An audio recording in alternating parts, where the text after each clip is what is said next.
I get to tell you about a canoe trip. But I also get to share with you a wonderful adventure, the kind that helps shape who we become, and a series of stories from an unforgettable experience that I took part of this summer. For you see, my whole adult life, which arguably has been pretty short, I've been fascinated by the canoe. From those here long before any European showed up, to the French voyageurs, all the way to one of my contemporary heroes, Bill Mason. We live in a region that has been deeply impacted and dependent on the canoe. And rivers, lakes, and waterways are magical. They're timeless, they're effervescent, as this drawing of the Mississippi's journey passed throughout the past several millennia. Whoever has slowed down to a place and paddling in the water knows this. Before roads, water was the most important means of transportation and exploration around. And now we don't really even reflect on where our water goes. So rather than simply drive over to Ely this summer to arrive at a canoeing destination and take off on another trip, I decided to see just what would happen if I put a canoe in the water here in Bemidji, and by following water's pathways, both moving and still, big and small, tried to end up in the same place I could have easily gotten to in 3 hours. And everyone always wants to know more about the details, right? Even though this is only a 20-second teaser into the life of planning, I'm reminded of a comment that my dad made after reading Canoeing with the Cree. That ultimately one of his favorite parts about reading that book was the intimacy and knowing the details of their packing list. But you don't have to read all that. Just know for me that more than anything else on that packing list, my Frost River cotton campfire tent, which my hero Bill Mason helped design, was my most prized possession. It actually was the selling point on how I got my mom to go on the first overnight canoe trip of her life, too. Elegant, natural, spacious, this tent felt like home every time I put it up. And that's Big Red, a heavily patched 20-year-old mighty old town Appalachian from the camp I used to work at, floating serenely before entering Cass Lake. Needless to say, we got to know each other.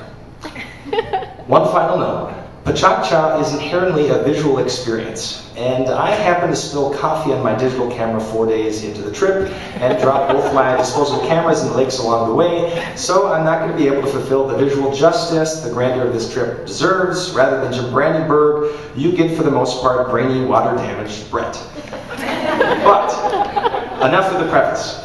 Let's get to the darn trip, right? The first leg of the trip took me from my family's home on Mobile Lake to Cass Lake along the tranquil, meandering Turtle River, while reuniting with the oldest friend I have in the world, Peter.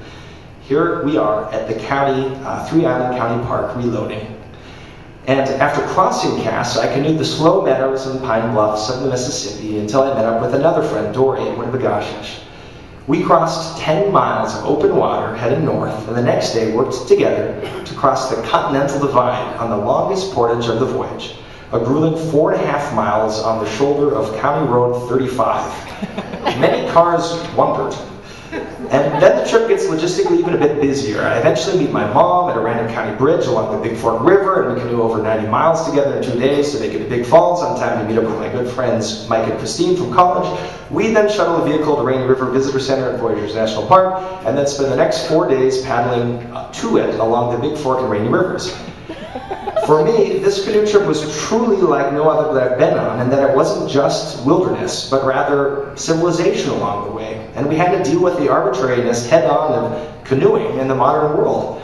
Yet, portaging through international falls and paddling by cities and boats, we found the canoe to still be transformative. There's a lot of stories in those first 9 days with family and friends, stories of crossing wide oceanic waters as the wind and waves picked up, of exploring historical burial mounds of some of the first people who lived here, the kind of memories where time slows down and life feels simpler, of singing and laughing and sharing a deep conversation. After I dropped off Mike and Christine at the Rainy Lake Visitor Center, the rest of the trip was on my own. 10 days to quietly explore Voyageurs National Park and the boundary waters at my own pace. 10 nights of breathtaking campsites, moments of clarity, and the deep, satisfied sleep that comes with taking challenges head-on. Amongst the deer and beaver that became Big Red and my companions, one of the most meaningful parts of my trip was witnessing the art and storytelling of the ancient pictures left behind on rocks. Images of proud moose and mysterious figures left me swimming with questions as I paddled the next quiet bay. Another moment arrived on a Canadian hillside on Loch LaCroix. After a long day fighting headwinds, I saw an exposed slope of rock that ran for hundreds of feet at an incredible angle. Stowing my canoe, I sprinted from the lake level to the top in a matter of a minute and was greeted with an unforgettable panorama of lakes, forests, and islands in every direction. You might be curious, how many portages does it take to get to Ely? The short answer is too many. But if I were honest, the moments spent walking with packs beside a waterfall or even thigh-deep in muck and reeds were just as important and informative as those on any mountaintop. And no good canoe adventure is complete without a bear story. Mine took place at dawn on the last day of my trip on my birthday and involved being woken up by being kicked in the head from the outside of my tent and then eventually discovering after chasing away this brave marauder that it had already stolen my food pack. My ensuing hunger and frustration made me come home with even a bit more motivation. And like all good stories of adventure, at some point they come to an end. Mine happened to be Fall Lake, next to Ely, where my sister graciously picked me up and I began the long, slow process of reflection and sharing stories about what it's meant to me that has taken me to even this moment in time with you. For you see, canoe trips are like our lives. Only for most of us, they're filled with more paddling and campfires. And they remind us to slow down, to be aware of our place in the web of life, to the rise of the challenges before us with courage, and that we often can be happy with far fewer possessions than we think.